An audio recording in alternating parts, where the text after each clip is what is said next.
Você conhece a lenda de Ratanabá, a capital do mundo escondida sob o tapete verde da Amazônia? A história começa nos sussurros de antigos seringueiros e nas leituras de satélites que, em noites de céu limpo, captam anomalias geométricas perfeitas demais para serem obra da natureza, sugerindo que o que chamamos de selva virgem é na verdade o telhado de uma metrópole de ouro construída por mãos que não pertencem a este tempo. O Dr. Elias, um arqueólogo que trocou o conforto das salas de aula em São Paulo pela umidade sufocante do interior do Mato Grosso, não acreditava em contos de fadas, mas os dados de varredura lidar que ele tinha em mãos mostravam linhas retas e ângulos de 90 graus sob quilômetros de sedimentos e raízes seculares. Ao lado de seu guia, um caboclo chamado Juvencio, que conhecia os igapós como a palma da mão, Elias avançava por um afluente esquecido do rio Tapajós, onde a água era negra como piche e o silêncio da mata parecia ter um peso físico. Juvencio remava com cautela, evitando fazer barulho com a madeira do casco,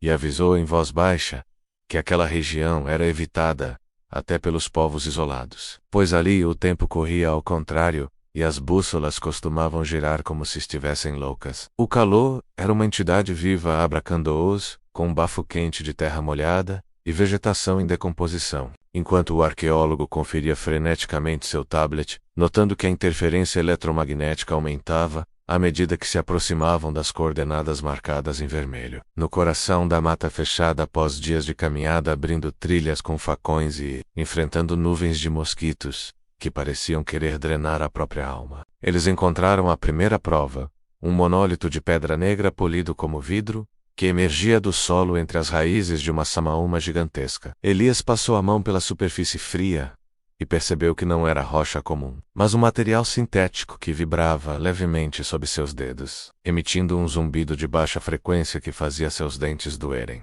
Juvencio recuou, fazendo o sinal da cruz e murmurando que aquilo era a porta do inferno. Mas o arqueólogo, movido por uma curiosidade que beirava a obsessão, começou a cavar freneticamente ao redor da base da estrutura, revelando inscrições que brilhavam com um fulgor azulado e pálido. De repente a terra sob seus pés cedeu não como um desmoronamento natural, mas como um mecanismo que se abre após milênios de repouso, e ambos escorregaram por um túnel perfeitamente circular que os cuspiu em uma vasta câmara subterrânea. O que viram silenciou qualquer dúvida. Diante deles estendia-se uma avenida larga, pavimentada com um metal que lembrava ouro, mas que possuía uma dureza e um brilho que nenhuma mina terrestre jamais produziu. Edifícios em forma de pirâmides invertidas erguiam-se em direção ao teto da caverna, que era iluminado por esferas flutuantes de luz branca, revelando uma arquitetura que misturava tecnologia avançada com simbolismos que remetiam às constelações que só podem ser vistas do hemisfério sul. Elias caminhava em transe pelas ruas de Ratanabá, notando que as paredes das casas exibiam hologramas estáticos de seres altos, com olhos grandes e vestes metálicas, que pareciam observar os intrusos através das eras. Não havia poeira, não havia sinal de decadência. A cidade parecia estar em um estado de animação suspensa, esperando pelo toque certo para despertar de seu sono milenar. Juvencio, no entanto, apontou para o chão, onde esqueletos humanos modernos vestidos com fardas de expedições militares da década de 70 jaziam em posições de súplica, com suas armas de fogo derretidas, como se tivessem sido expostas a um calor solar instantâneo. A tensão atingiu o ápice quando eles chegaram ao centro da metrópole, onde um obelisco monumental de ouro puro pulsava em sincronia com o batimento cardíaco da própria terra. Elias percebeu que o ouro não era um ornamento, mas um condutor de energia colossal que ligava a Amazônia a pontos específicos do cosmos, funcionando como um farol ou uma bateria para algo muito maior. Ao tocar a base do obelisco, uma voz que não vinha dos ouvidos, mas de dentro de seu cérebro, ecoou em um dialeto que ele estranhamente compreendeu, alertando que o tesouro de Ratanabá não era para ser levado, mas para ser protegido, e que o preço da ganância humana seria o próprio silêncio da espécie. Luzes vermelhas começaram a piscar nas paredes de metal, e o chão começou a tremer com uma intensidade que ameaçava colapsar a câmara, enquanto sombras alongadas começaram a se desprender das paredes. Figuras de pura energia que deslizavam em direção aos dois homens.